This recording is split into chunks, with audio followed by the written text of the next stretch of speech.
Capítulo 1.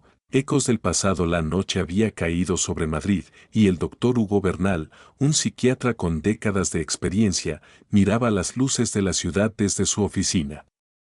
Su semblante era el de alguien que había visto demasiadas sombras en las mentes de otros, aunque nunca se hubiera imaginado enfrentarse a la suya. Esa noche, sus pensamientos no dejaban de girar en torno a un caso olvidado: Marcos, un joven con quien había trabajado hace años.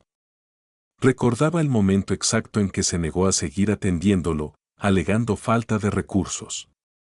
Marcos había rogado ayuda, pero Hugo estaba agotado y abrumado, y decidió que el caso de Marcos no era una prioridad.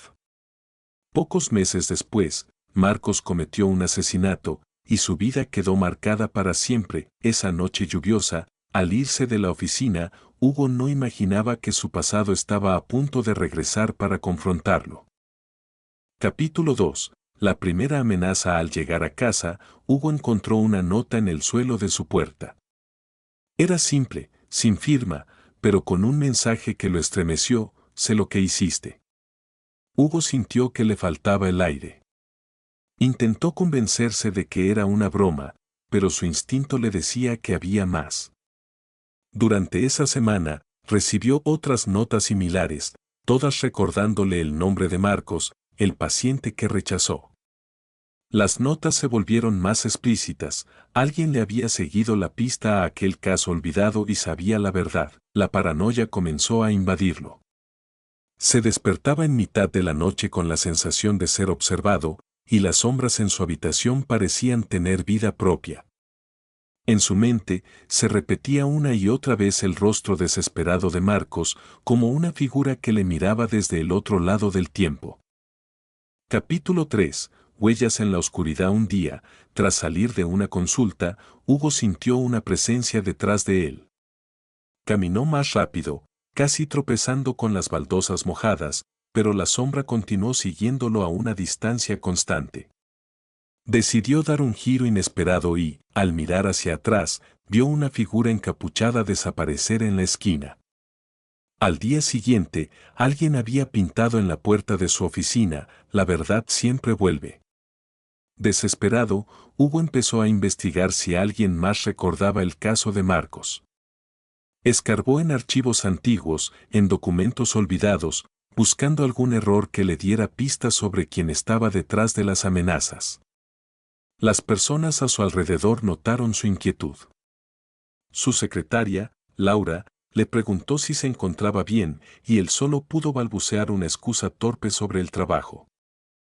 Capítulo 4. El contacto. Días después, Hugo recibió un sobre negro en su buzón, sin remitente, pero con una nota que decía: nos vemos en el mismo lugar donde decidiste ignorarlo. Dentro del sobre, había una dirección: un sitio en las afueras de la ciudad donde había trabajado en una clínica privada muchos años atrás.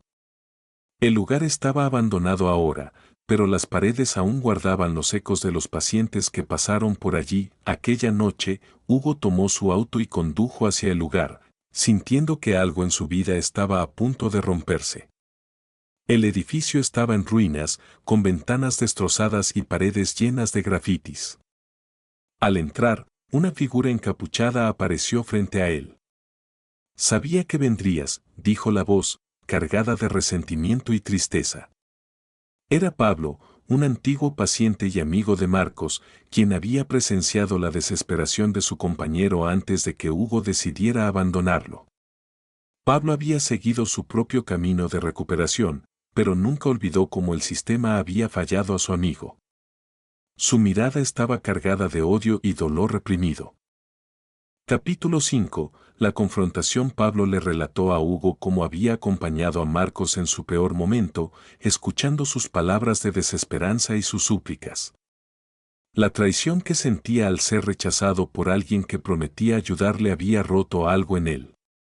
Hugo intentó explicarse, justificando su decisión con razones prácticas, pero Pablo no quería excusas. Ese día tú lo dejaste morir, Hugo, dijo Pablo, acercándose lentamente.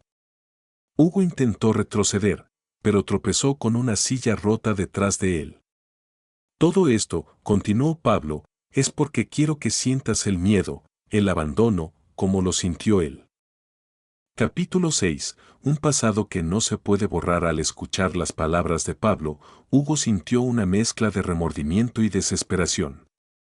Por primera vez en su vida, se dio cuenta de la gravedad de sus actos, de cómo una decisión había destruido a una persona y, de alguna manera, estaba destruyendo su propia vida.